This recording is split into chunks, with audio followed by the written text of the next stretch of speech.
Hello everybody! If you're watching this video, I'm assuming you're at least somewhat into geography. And if you're into geography, and world geography in particular, you might have noticed that some countries just look weird. So, let's talk about them. Here are my top 10 skinny countries of the world. Number 10, Nepal. I think that's right. Nepal. Nepal is located between India and China, or India and Tibet, depending on what you prefer. So Nepal seems to have gotten its start as this little kind of country called Gorkha, or Gurkha.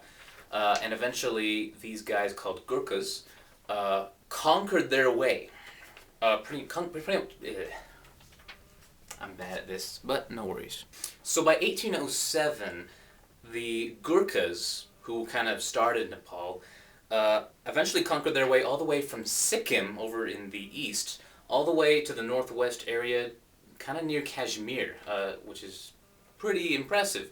However, this did not last and they could not keep all of it. Because the British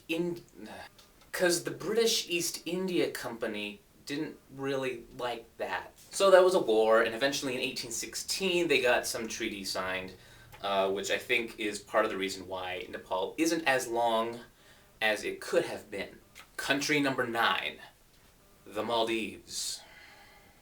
It's pretty long. The Maldives are a chain of islands off the coast of India, and they go quite a ways. It's like an exclamation point made out of islands and atolls. Now for the number 8 skinny country, Morocco. Now, don't get mad if you notice something kind of offensive possibly about this map. I'm not trying to be political here. Now here's the thing. Some people will say that this is not entirely Morocco. Some people say that Morocco only goes like where my finger is north.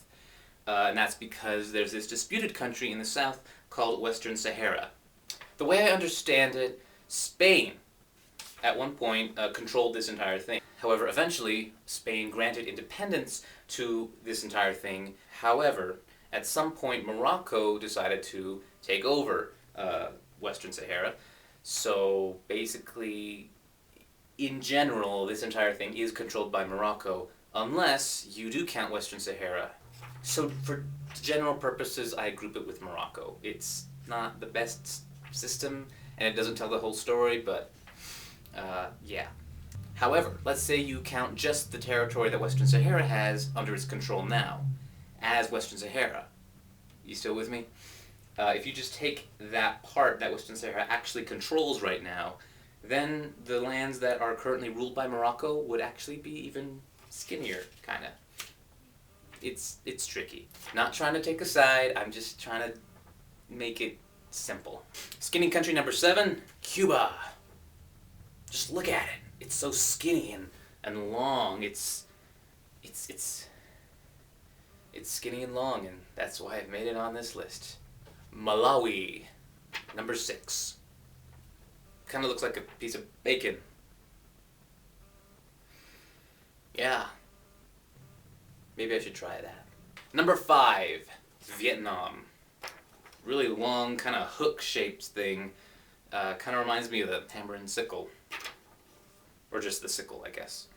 Skinny country number 4, Togo. This is a country in West Africa that at one point was a German protectorate, whatever that means. Basically, it was called Togoland, and it was, I guess, to some degree under control of Germany. However, so World War I comes around, and Britain and France take Togoland away from Germany.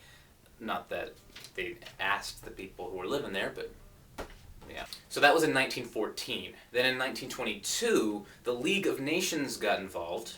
Remember the League of Nations? Because I don't. The League of Nations got involved and took Togoland, which used to be a little thicker than this, and they divided this, like, western 1/3 of Togoland from this part of Togoland. This part became French Togoland, and the other part became British Togoland, which eventually became part of independent Ghana at some point. And this eventually became Togo.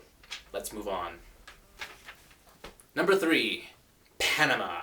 How can you not include Panama? It's all bleh. It's amazing. Apparently this Spanish explorer guy in like 1513 discovered how skinny this area was, and A lot of people had this idea of a canal, and eventually the United States decided to go for it. In a way, Panama's skinniness kind of led to its independence. So you know about the Panama Canal. And the United States, at some point, was thinking, hey, we should build a canal. Maybe Nicaragua would be good for a canal. Maybe Panama. Eventually they went with Panama. Now, at that time, Panama was part of Colombia.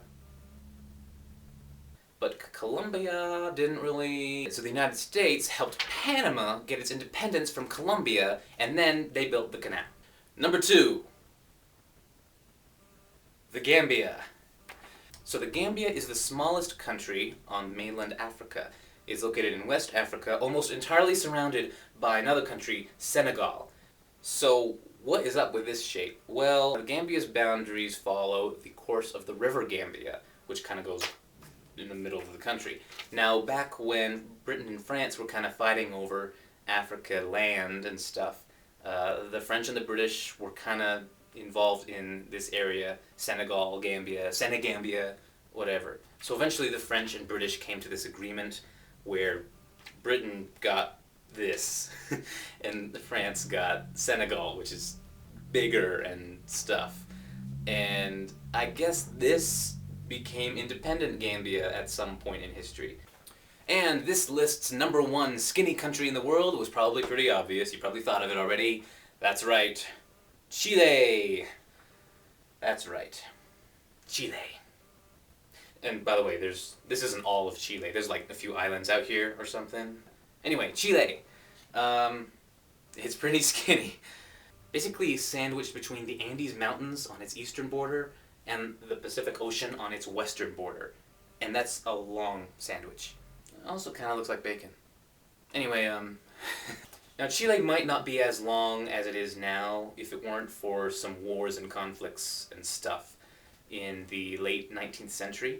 There was the War of the Pacific, which kind of gave Chile this area here, which basically took Bolivia's only coastline, and Bolivia is still upset about that. I'm not trying to take sides here, but they're not too happy. There was also some conflicts kind of in the southern area with the Mapuche people, who were kind of around here, I guess, and it's Chile now. So yeah, those are my top 10 skinny countries. And I'm not meaning that in a good way necessarily. Now think of it more like top 10 most interesting. Not necessarily top 10 in a good way, because some of these borders might be actually really bad borders. When I say top 10 skinny countries, it's not necessarily a thumbs up. It's just kind of interesting how skinny they are. It's not really good in every single sense of the word. Just keep that in mind. But they're kind of fun to study, and yeah, that's basically it. So there you have it, 10 skinny countries. Vexillographer is out. Peace.